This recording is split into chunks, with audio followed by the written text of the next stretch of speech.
Alright, welcome back to the American Legends Watch channel. Time for another unboxing. Here we have the Seiko Ginza. I just took it out of the shipping box.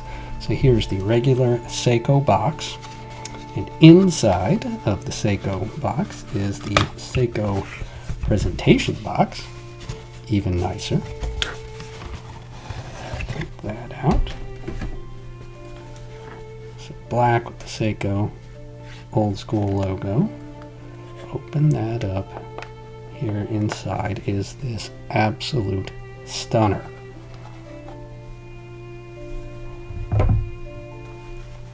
On the pillow, zoom in a little bit here. Good look at that gorgeous dial. Look at that. The nicest dials, certainly to come out in 2021.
Had to wait a little while, save up a little money, find a good deal online. Bought this from a fellow in Canada. It's very hard to find these in the United States. Not running at the moment, just fine. I want to get a nice look at that dial. The detailed pattern there is supposed to be reminiscent. Ginza district there in Japan. The pattern here on the dial is supposed to be reminiscent of the cobblestone streets there in Ginza, the shopping district in Tokyo, Japan, where Seiko was founded back in 1881, 140 years ago. So this beautiful dial here is a celebration of their heritage there in the Ginza district, with its famous cobblestone streets and its modern architecture and all the Seiko boutiques that are there centered in the city, the old Seiko clock in the intersection. All the great history and grandeur of the Seiko brand is wrapped up in this beautiful dial and this 140th anniversary commemoration Ginza watch. Part of the Prospex line with the X there, automatic 20 bar water resistance, smooth bezel, very shiny, nice detail on the crown. Focus back on that. Fairly good bracelet. It's got one position of micro adjustment, double latch on either side, engraved the Seiko logo, not just laser etched but actual engraving.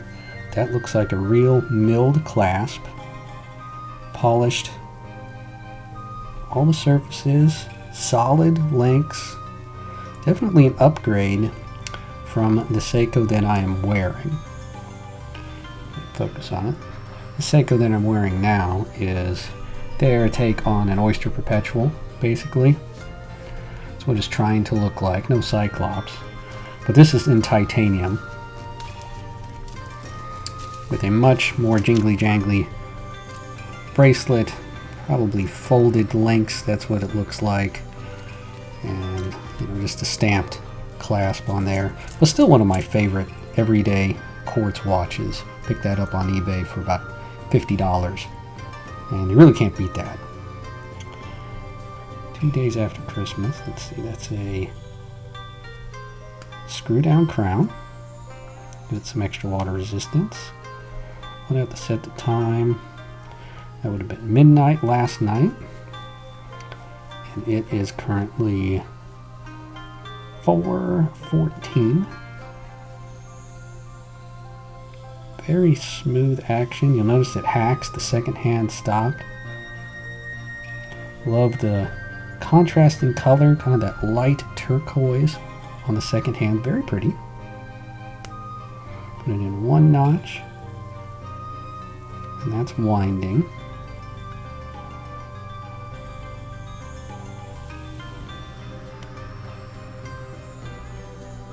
Pull it out, and there is the date set. Quick set on the date. Push it back in. Very, very nice action on that screw down crown.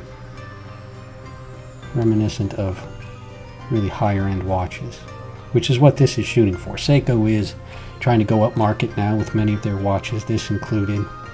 Certainly rivals what you would get from the Swiss. Something like the Tudors of the world certainly would compare, and the Seiko really would do nicely in comparison to anything in this price tier, kind of the $1,000 to $1,500 price range. Supplied markers, great detail of those classic Seiko hands, the triangular balance on either side and the triangle shape overall. Loom on both of those hands, loom on the tip of the second hand. Looks like there's loom in the middle of each of the hour markers. Put in a loom shot of that here. There's an inner minute track. It's very interesting. Don't really see that very often. Not the smoothest movement, a little bit of a jagged motion there with that long second hand. You kind of see that more pronounced. Looks like it's probably about 3 Hertz instead of 4 Hertz. We'll look that up. Another look here at the case back. A little bit of striping there on the rotor. They put their kind of extra information in the middle of the glass, which I'm not really fond of. It's a Seiko limited edition, which this is. These are hard to get. So it does say sapphire crystal, which is an upgrade. For years, Seiko's been using their Hardlex proprietary mineral crystal. They've upgraded now, and you can tell the difference. How that catches the light, and that bevel on the edge really does make this a classier watch, for sure. Across the whole watch, just under 39, that's about 38.8. Across the smooth bezel, it's just under 38, about 37.8. Lug to lug comes in at 45.7. The height, even with sapphire on the front and back, that's a relatively trim 12.8. So it comes in at under 13. So certainly less than your average diver, a little bit more than your average dress watch, but kind of in that middle range, which would, go with everything. That smooth bezel is not going to want to hang up on your cuff like a dive bezel would be. Take a look here. We've got a brushed surface along the side, some nice angles here and facets on those lugs. The integrated bracelet does droop straight down, so it's going to wear very snug on the wrist, not overhang too much. Those lugs are fairly conservative. Good contrast between the beveled surfaces and that brush surface on the side. Just a really, really handsome watch.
far as loves and hates, I do love that dial. That has to be one of the most beautiful dials I've ever seen.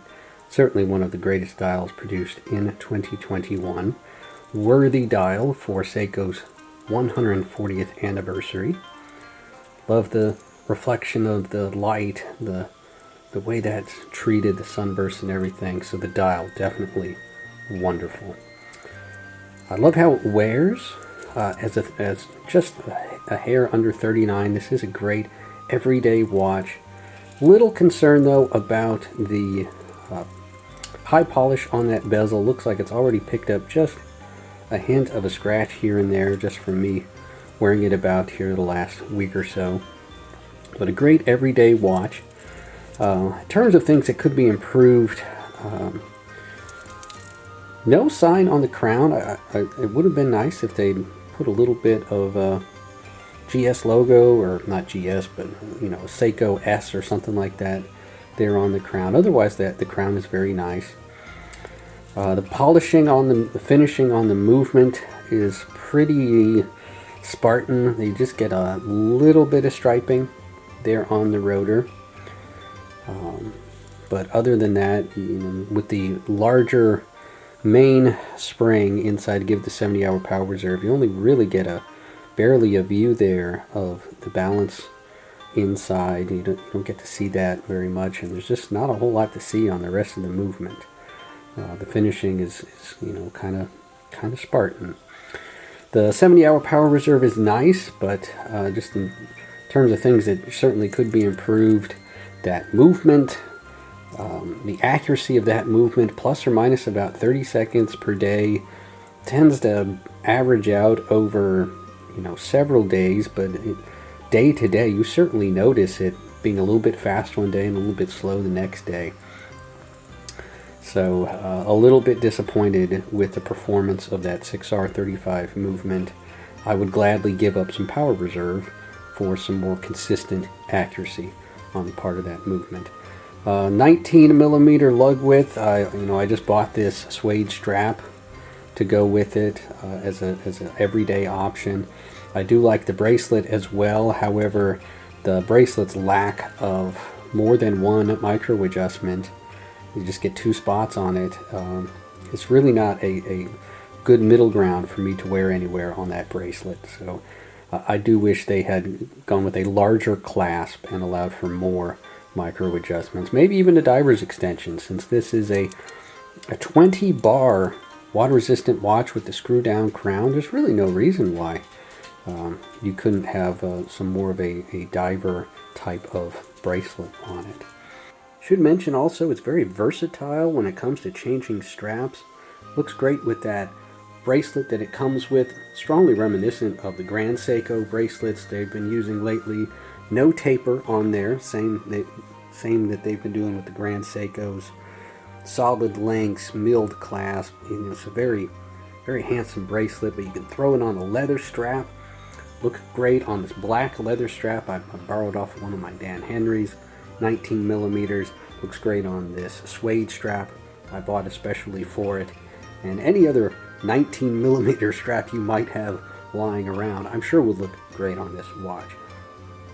But overall, very pleased with this watch. It's beautiful. It's a great everyday watch. The accuracy is okay. Should mention also that the lume on this is really, really good. Charges up quickly, stays bright. Again, has more of a diver's watch kind of quality to the lume to it. Even the color of the lume kind of matches the color scheme. So I guess that's about all for loves and hates. If you like this video, please do like and subscribe. I'd be happy to hear your comments here in the comment section. If you've got one of these, if you're longing for one of these, love to hear from you. Other than that, God bless and have fun out there.